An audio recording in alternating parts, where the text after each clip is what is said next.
Alright, so I'm going to be doing the walkthrough for my prototype of Sandpiper of California. To start here, we have the homepage for the website.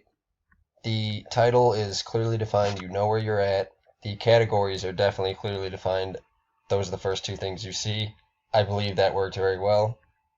And I'm sure there's something else you could do with everything here, but I also enjoyed the pictures and the different images on here. They're fairly appealing. This was a changing banner too, which large letters let you know about different things that they had going, which I had put here was just a special they were running. So we follow here into products, and this is where we see my first major change that I made to the page. The products page initially on their website, it has, I think it's 8 different categories. If you aren't an avid user or follower of this company, you really wouldn't know what those categories take you to. So you would just kind of be pretty much just browsing through different categories. And if you had something that you really wanted to try to find, it would take you a little while to find it. So what I did was I narrowed it down into 4 categories, which are the 4 main types of backpacks, which are hydration, day, overnight, and technical. I believe if you would put some images with it, make it more appealing, make it easier to distinguish or know what kind of backpacks are actually in these categories, and then people would be able to figure things out, I think, a little easier. So we'll follow into hydration here. This page is the exact same as well. Of course, the header and the different links that you can go to, different pages. This right here, if you're scaled to size, should be on one line, but I liked how they had the drop-down menus for each different category of the products.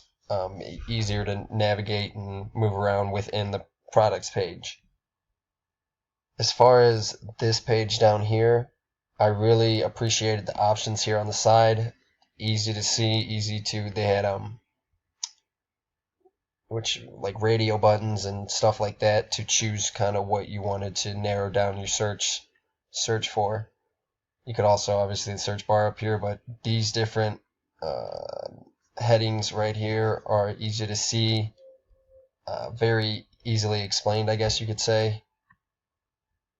And I believe this page just worked well. We'll follow this. Again, same setup up here and here. As you come down, this just describes the item that you clicked on. The other change I made to the page was the reviews. The reviews, you had to click this link here and it took you to a whole new page, which once you got to that page was not easily navigated afterwards. You just pretty much had to go back. So what I wanted to do, which I didn't get to happen through Envision here, but bear with me, I wanted to be able to leave the link here, but when you click it, it just references you down the page. So it's just like if you were to scroll, but then also because I feel like that is the most common, most typical way that anyone would look at a review on any other website is to just scroll down, and it would show you all the reviews for that selected item. So what I would have done is click it, would have taken you down to the bottom of the page. Here are the reviews for that item, and instead of being able to write your review right there on that page, which I guess you could, but if there are a lot of reviews, it would end up being pretty far down at the bottom, or I guess you could put it at the top. What I chose to do was just have you click it, take you to a whole new page, and then you can do it on that page. As you would see, this would probably be above the reviews underneath the item, but for sense of getting off this page, I just added the cart here, and this is your receipt, your checkout, just your shopping cart, and then you check out.